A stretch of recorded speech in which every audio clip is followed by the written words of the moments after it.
స్వచ్ఛమైన నాణ్యమైన గౌదర్పార్ పూజా ఉత్పత్తులు www.gaudarpar.com ద్వారా ఆన్లైన్ లో ఆర్డర్ చేయండి. మీ ఇంటిని దేవాలయంగా మార్చుకోండి. నమస్కారం, వెల్కమ్ టు సుమన్ టీవీ. ప్రస్తుతం మనతో పాటు ప్రముఖ జ్యోతిషులు బ్రహ్మశ్రీ నందిబట్ల శ్రీహరి శర్మ గురువు గారు ఉన్నారు. వారితో మాట్లాడదాం. గురుగారు నమస్కారం అండి. వాగర్థావివ సంపృక్తౌ వాగర్థ ప్రతిపత్తయే జగతః పితరౌ వందే పార్వతీ పరమేశ్వరౌ. సదాశివ సమారంభాం శంకరాచార్య మధ్యమాం అస్మదాచార్య పర్యంతం వందే గురు పరంపరాం. ఆదిత్యాయ చ సోమాయ మంగళాయ బుధాయ చ గురు శుక్ర శనిభ్యశ్చ రాహవే కేతవే నమః. శృంగేరి జగద్గురు పీఠాధిపతులకి కంచి పీఠాధిపతులకి నమస్కారములు తెలియజేసుకుంటూ కార్యక్రమాన్ని ప్రారంభిద్దాం.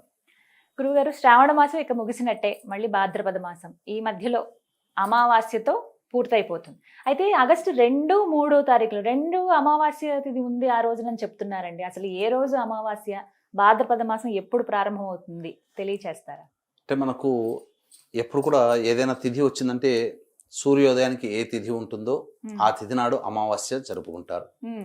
అయితే పౌర్ణమి చంద్రునికి సంబంధించిందమ్మా, అమావాస్య రవికి సంబంధించింది. అయితే ఈ అమావాస్య అనేటువంటిది మనము జరుపుకోవాల్సినటువంటిది 2వ తారీఖు రోజునే జరుపుకోవాలి. 2వ తారీఖు 3వ తారీఖు కూడా అమావాస్య ఉంది సూర్యోదయానికి. కానీ ఎందుకు జరుపుకోవాలంటే మధ్యాహ్న సమయం వరకు కూడా అమావాస్య 2వ తారీఖు రోజునే ఉంది, 3వ తారీఖు రోజున లేదు. కాబట్టి 2వ తారీఖు రోజునే జరుపుకోవాలి. ఇక సోమవతి అమావాస్య అని అంటారు దీన్ని. సోమవతి అంటే సోమవారముతో కూడుకున్నటువంటి అమావాస్య. ఇప్పుడు మంగళవారం వచ్చిందంటే భౌమావాస్య, అలాగే శనివారము అమావాస్య వచ్చిందంటే శని అమావాస్య, ఆదివారం అమావాస్య వస్తే అదొక విశేషం, సోమవారం అమావాస్య వస్తే చాలా విశేషం అది కూడా. మరి సోమవతి అమావాస్య విశిష్టత చెప్పండి గురు. ఆ రోజు ఏం చేయొచ్చు అసలు? సోమవతి అమావాస్యకు యొక్క విశిష్టత మనం తెలుసుకోదలిస్తే ప్రాధాన్యత తెలుసుకోవాలమ్మా. మనకు ఇది జరిగినటువంటి గాథ అంటే శాస్త్రంలో మనకు ఉందా అండి? దీనికి ప్రస్తావన ఉంది పురాణంలో. శివపురాణాంతర్గతంగా ఈ సోమవతి అమావాస్యకు సంబంధించిందంటే చంద్రుడికి సంబంధించినటువంటిది. ఈ చంద్రుడు అనేటువంటిది ఇక్కడ ప్రధానంగా సబ్జెక్ట్ ఇక్కడ మనకు. కాబట్టి ఇక్కడ ఏంటంటే మనకందరికీ తెలిసిందే, వీక్షించేటువంటి సుమన్ టీవీ ప్రేక్షకులు కూడా, అమ్మవారు దక్షుడు యజ్ఞం చేస్తుందంటే అమ్మవారు చెప్పకుండా వెళ్ళిపోతుంది. అంటే స్వామికి ఇష్టం లేకపోయినా నా తండ్రి పిలిచాడని వెళ్ళిపోవడం, అక్కడ భంగపడడం. అక్కడ ఏమైపోయింది, తనకి భర్తని నిరాకరించారు ఇక్కడ అని చెప్పేసి తనకి తాను శరీరాన్ని అర్పించుకుంటుంది.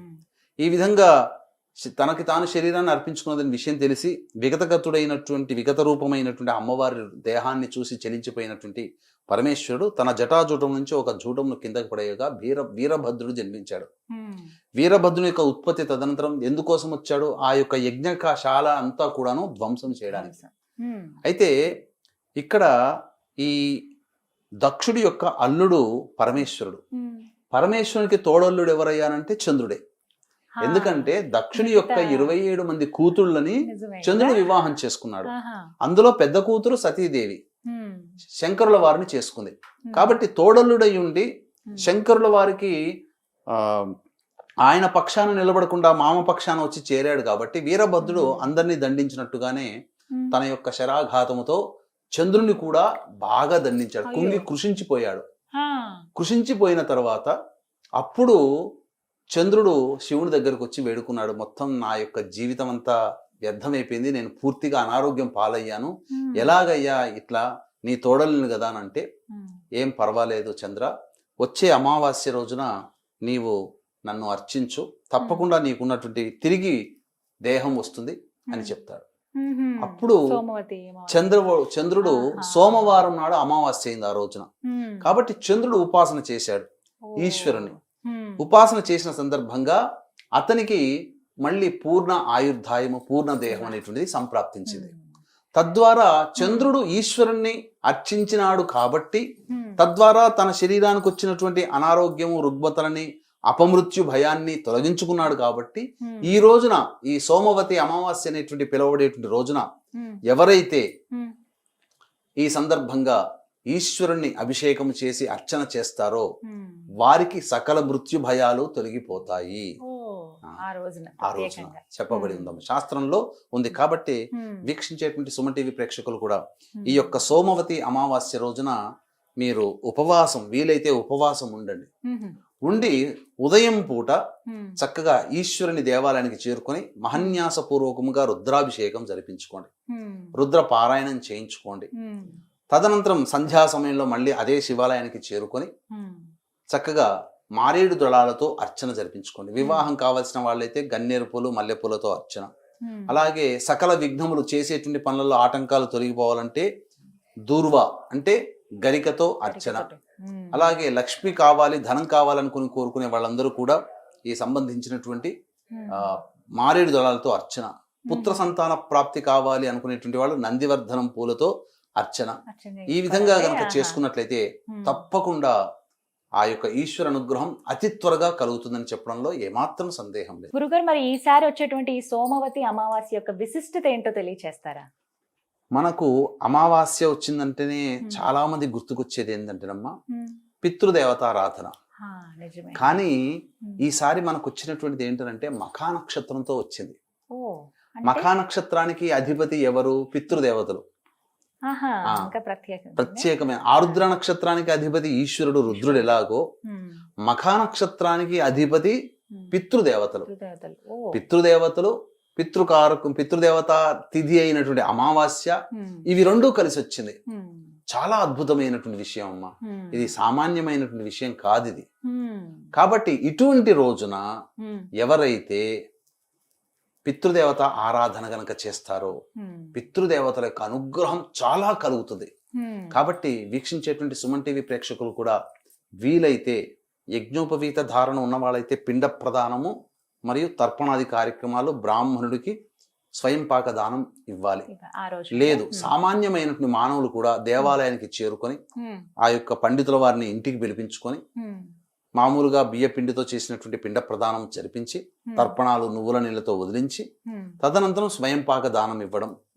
ఈ విధంగా చేసినట్లయితే తల్లిదండ్రులమ్మ మనకి దేహాన్ని ఇచ్చారు, ఆరోగ్యంగా బ్రతుకుతున్నాం, వారి యొక్క జీన్సే. అలాగే వారు పెట్టిన పేరుతోనే ఈ ప్రపంచమంతా మనల్ని పిలుస్తుంది. వారిచ్చిన దేహమే ప్రపంచమంతా మనల్ని చూస్తుంది, మనం ప్రపంచాన్ని చూస్తున్నాం. వాళ్ళకు ఒక్కరోజు చేయలేము. కాబట్టి కృతజ్ఞతాపూర్వకంగా ఈ యొక్క సోమవతి అమావాస్య మఖా నక్షత్రం కలిసి వచ్చింది, అంత తొందరగా లేదు. ఈ సంవత్సరంలో ఇదే ఆఖరి సోమవతి అమావాస్య. మళ్ళీ కావాలన్నా ఈ సోమవతి అమావాస్య అనేటువంటిది లేదు. కాబట్టి పితృదేవత తర్పణాలు, పిండ ప్రదానాలు, స్వయంపాక దానం బ్రాహ్మడికి ఆ రోజున చేసిన ఏ దానమైనా అక్షయ ఫలితాన్ని ఇస్తుంది. ఇక ముఖ్యంగా చాలా మందికి ఏంటంటే ఈ యొక్క తర్పణాలు చేసుకునే విధానం, ఇప్పుడు ఎక్కడెక్కడో పల్లెటూళ్ళలో ఉంటారు, బ్రాహ్మలు రాలేరు. మరి అటువంటి వాళ్ళకి ఏంటంటే, ఎందుకనంటే మన ఈ యొక్క సుమన్ టీవీ అనేటువంటిది మొత్తం మారుమూల పల్లెల్లో కూడా విస్తరించిందమ్మా. కొండలు పర్వతాల్లో నివసించే వాళ్ళు కూడా చూస్తున్నారు.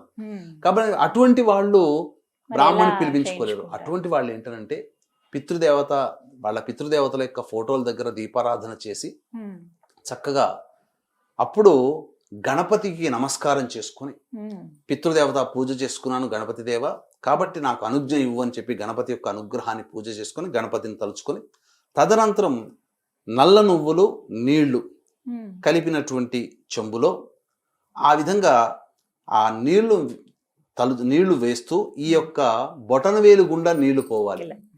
ఇట్లా బొటనవేలు గుండా నీళ్లు పోవాలి. ఆ నల్ల నువ్వులు నీళ్లు ఇలా ఉన్నప్పుడు ఆ నీళ్లు వేసిన తర్వాత ఇట్లా ఈ యొక్క మన అరచేతిలో వేసుకొని కుటుంబంలో ఎవరెవరైతే చనిపోయారో వాళ్ళ పేర్లు మీకేమవుతారు, వాళ్ళ వరస వాళ్ళకి మంచి జరుగుగాక వాళ్ళ పేర్లు జరుపుకొని తర్పయామి తర్పయామి తర్పయామి అని 3 సార్లు అని వదిలేస్తే ప్రతి పేరు వాళ్ళు మీకు ఏమవుతారు వాళ్ళ వరస తలుపుకొని తర్పయామి, ఆ పేరు చెప్పుకొని తర్పయామి తర్పయామి అని చెప్పి చేస్తే, ఇది ఎక్కడ చేయాలి? మర్రి చెట్టు దగ్గర చేస్తే చాలా విశేషం. పితృదేవతలకి చాలా ఇష్టమైనటువంటి వృక్షరాజము మర్రి చెట్టు. కాబట్టి మర్రి చెట్టు లేని వాళ్ళు రావి చెట్టు దగ్గరైనా చేయొచ్చు, లేదా ఇంట్లోనైనా చేయొచ్చు. కాబట్టి ఎలా చేయాలి అని అంటే దక్షిణ దిక్కు వైపు చూడాలి. మనం ఫేసు దక్షిణం వైపు పెట్టాలి. ఎందుకంటే దక్షిణ దిక్కులోనే పితృదేవతలు ఉంటారు. కాబట్టి మన ఇంట్లో కూడా దక్షిణ దిక్కులోనే పితృదేవతల యొక్క ఫోటోలు పెట్టుకోవాలి. ఆ విధంగా దేవతల ఫోటోలు తూర్పు, ఉత్తరము, దక్షిణ పడమరలో పెట్టుకుంటే పితృదేవతల ఫోటోలు దక్షిణంలో పెట్టాలి. అది ఈ విధంగా రావి చెట్టు దగ్గర చేసుకుంటే గాని చాలా ఎక్కడన్నా- మంచిది. ఉమ్. ఈ సోమవతి అమావాస్య గురుగారు, ఒక అనేటువంటి సందేహం అండి, ఆ, మగపిల్లలు లేనప్పుడు ఆడపిల్లలు ఉంటే వాళ్ళు చేయొచ్చా ఆ రోజున? ఆ ఆడపిల్లలకి ఈ యొక్క పితృ కార్యక్రమాలు చేసేటువంటి అర్హత ఇవ్వలేదమ్మా. ఉమ్. కాబట్టి ఈ బ్రాహ్మణుడి ద్వారా చేయించవచ్చు, ద్వారా లేదా వాళ్ళ ఇంట్లో పెద్దవాళ్ళు మగవాళ్ళు ఎవరైతే ఉంటారో బాబాయిలో ఉమ్. మేనమామలో ఉమ్. ఉమ్. వాళ్ళ ద్వారా చేయొచ్చు వదిలించవచ్చు. అంటారా? ఉమ్. కాబట్టి చాలా మహత్యమైనటువంటిది ఈ యొక్క సోమవారం. సంబంధించినటువంటి సోమవతి అమావాస్య. ఉమ్. కాబట్టి ఈ సోమవతి అమావాస్య రోజున ఉమ్. విశేషంగా అమ్మవారి యొక్క శక్తి ప్రచోదనం అవుతుంది. అంటే ఉమ్. చాలా ఈ యొక్క అమావాస్య రోజునే ఎక్కువగా అమ్మవారి పూజలు చేస్తుంటారు. అమ్మవారి. అందున దశమహావిద్యలు చేసేది చాలా ప్రత్యేకమైనటువంటిది. కాబట్టి దీన్ని దృష్టిలో ఉంచుకొని ఈ యొక్క 2వ తారీఖు రోజున సోమవతి అమావాస్య వచ్చింది. కాబట్టి మా ఆధ్వర్యంలో ఉమ్. ఈ యొక్క సోమవతి అమావాస్య రోజున వారాహి హోమము, ఉమ్. ప్రత్యంగిర హోమము, బగళాముఖి హోమము, రాజశ్యామల హోమములు ఉమ్. ఇవన్నీ కూడాను చేయించడం జరుగుతుందమ్మా వాళ్ళ Hmm. గోతనామాది కుటుంబ ఈ సంబంధించినటువంటి గోతనామాదులతో. ఉమ్. కాబట్టి వీక్షించేటువంటి ప్రేక్షకులు ఎవరైనా కానీ ఈ కార్యక్రమంలో నమోదు చేసుకోవచ్చు. కేవలం 1500 రూపాయల రుసుముకి ఈ యొక్క హోమాది కార్యక్రమాలు చేయించడం జరుగుతుంది. అవకాశం ఉన్న వాళ్ళు కార్యక్రమ తదనంతరం కాంటాక్ట్ చేయొచ్చు. అలాగే 31వ తారీఖు రోజున శని త్రయోదశి కూడా అయింది. కాబట్టి ఉమ్. శని త్రయోదశి సందర్భంగా ఈ సంబంధించినటువంటి వృషభ, మిథున, కర్కాటక, సింహతుల, వృశ్చిక, మకర, కుంభమీన రాశుల్లో జన్మించిన వారికి శని దోష పరిహారార్థమే శనీశ్వర హోమం, అఘోర పాశుపత మంత్ర హోమంతో పాటు విద్య, వివాహ, ఉద్యోగ, దాంపత్య, అనారోగ్య సమస్యల నివారణకి 18 రకాల హోమాది కార్యక్రమాలు మరియు గత జన్మ కర్మదోష నివారణ హోమాదులు జరిపించడం జరుగుతాయి. కేవలం 1500 రూపాయల రుసుముకి. అవకాశం ఉన్న వాళ్ళు కార్యక్రమ తదనంతరం కాంటాక్ట్ చేసి పూర్తి వివరాలు తెలుసుకోవచ్చు. చాలా చక్కగా వివరించారు గురువు గారు, ధన్యవాదాలండి. సర్వం శ్రీ ఉమామహేశ్వర పరబ్రహ్మార్పణమస్తు.